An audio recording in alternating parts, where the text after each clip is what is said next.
وسوسے آتے رہتے ہیں اور بعض اوقات اس پہ کنٹرول نہیں کر پاتے اس بری عادت پر، تو کیا کیا جائے؟ اس کے بارے میں امام ابن تیمیہ کا ایک فتویٰ ہے.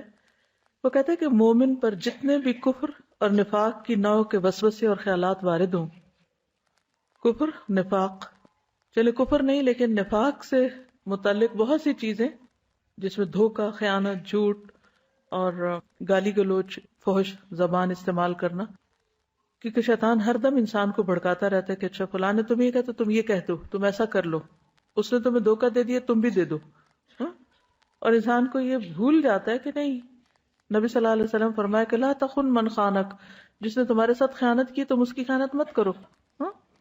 تو اس قسم کے کوئی بھی جو خیالات وارد ہوں اور وہ اس پر اپنی ناگواری محسوس کرنے اور انہیں اپنے قلب سے نکال کر باہر کرنے کے وتیرے پہ قائم رہے کہ نہیں مجھے نہیں کرنا، ویسے ویسے اس کے ایمان اور یقین میں ترقی ہوتی ہے. یعنی وسوسوں کا انکار کرنے یا ان کو برا سمجھنے سے بھی ایمان بڑھتا ہے. اسی طرح جتنے بھی اس کے نفس میں گناہ اور بدی کے خیالات آئیں، برے خیالات آئیں، گناہ یا کوئی بے حیائی کا کام یا کوئی بھی ایسی چیز، مگر وہ ان پر اپنی ناگواری برقرار رکھے کہ نہیں یہ برا ہے، میں غلط سوچ رہا ہوں، یہ ٹھیک نہیں، اور ان کو دفع کرنے کی کوشش میں لگا رہے اور خدا کی خاطر ان کو چھوڑ رکھنے کے عزم کی تجدید کرے کہ مجھے اس برائی سے چھٹکارا پانا ہی پانا ہے، میں نے اس کو چھوڑ دینا ہے، مجھے اسے چھوڑنا ہے.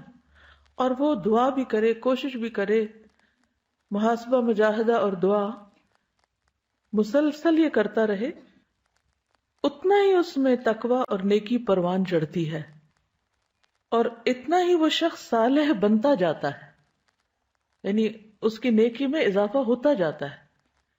تو اپنے آپ سے جھگڑنا، اپنی غلطی کو غلطی کہنا، اپنی غلطی سے بیزاری کا اظہار کرنا، چھٹکارا پانے کی کوشش کرنا، یہ سب مجاہدہ میں آتا ہے. اس سے انسان کے اندر تقوی پیدا ہوتا ہے.